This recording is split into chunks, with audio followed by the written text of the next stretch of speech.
花的这钱没给电是不错，家里也干净。政策呀特别好。现在是乱。采取严格的污染减排措施，尽量减缓污染加重的程度。 중국 정부는 하루가 멀다 하고 자동차 2부제나 공장 가동 중단, 대규모 야외 행사 금지 같은 응급 조치들을 내놓고 있습니다. 그러나 임시 방편적인 규제가 효과를 거둘지는 알 수 없습니다.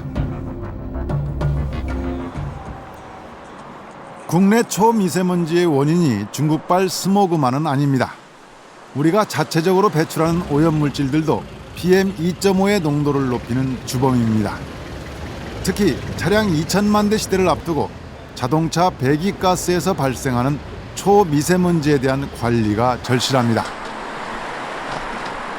교통량이 많다고 판단되는 역삼역 사거리를 중심으로 역삼역 주변과 100m, 150m, 뭐 300m 이런 식으로 거리를 둬가면서 측정을 한 거고요.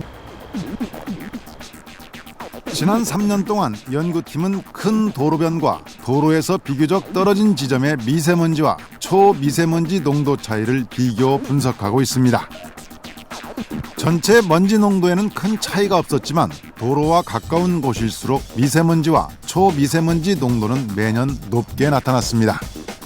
사거리 중심에 100m 이내의 지역보다 100m 바깥 지역이 한 5에서 10% 정도 낮은 농도값이 나타나고 있다고 그렇게 정리가 되는 표현입니다. 특히 디젤 엔진 차량은 측정값에 적지 않은 영향을 주고 있습니다. 디젤 차량이 지나갈 때 순간적으로 그 데이터를 보게 되시면 PM10이나 PM2.5에서 상당히 높은 폭으로 증가하는 것을 파악할 수 있어서 국제적으로도 디젤 배출가스의 위험성에 대한 인식이 높아지고 있습니다. 지난해 6월 세계보건기구는 디젤 엔진 연소물에 고도의 발암성 물질인 비소, 성면과 같은 독성이 있다고 밝히고 1군 발암물질로 상향 조정했습니다. 이번엔 우리 생활 속의 PM2.5의 농도를 측정해봤습니다.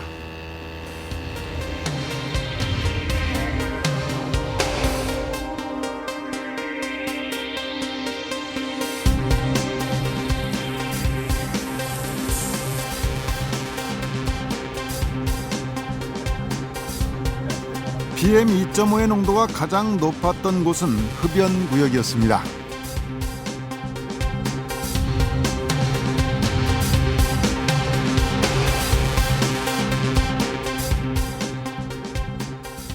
특히 그 PM2.5들이 담배나 혹은 다른 소스에 의해서 다른 배출원에 의해서 유해하게 나오는 업체에서는 이러한 기준들을 적용시켜서 관리가 좀 필요하다고 생각합니다.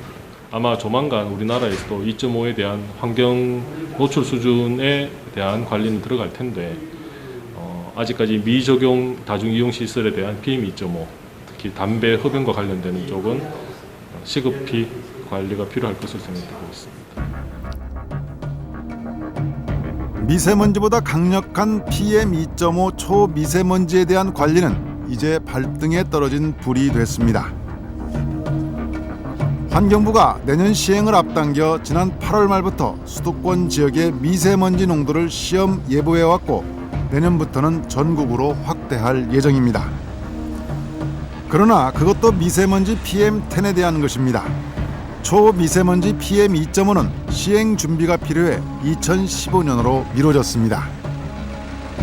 하루빨리 PM2.5의 기준을 도입하게 되면 그 다음에는 모든 그 정책이 그 오염원 관리 정책이라든지 또는 오염에 대한 평가나 이러한 모든 연구라든지 이러한 모든 분야의 일들이 거기에 맞춰지게 됩니다.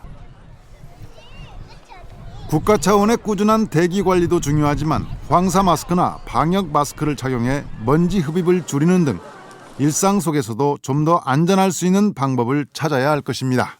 도로변을 다니실 때 조심해야 됩니다. 도로에 아무래도 오염 상태가 높기 때문에 꼭 필요한 경우가 아니면은 좀 도로가 아닌 한 블록 그 이쪽 안쪽으로 이렇게 걸어 다니셔야 되고 또 예를 들면 길을 건널 때도 차가 많이 다니는 거 앞에서 기다리지 마시고 좀 뒤쪽에서 기다리시다가 신호가 바뀌면 건너가고 이러한 그 생활 습관이 필요합니다.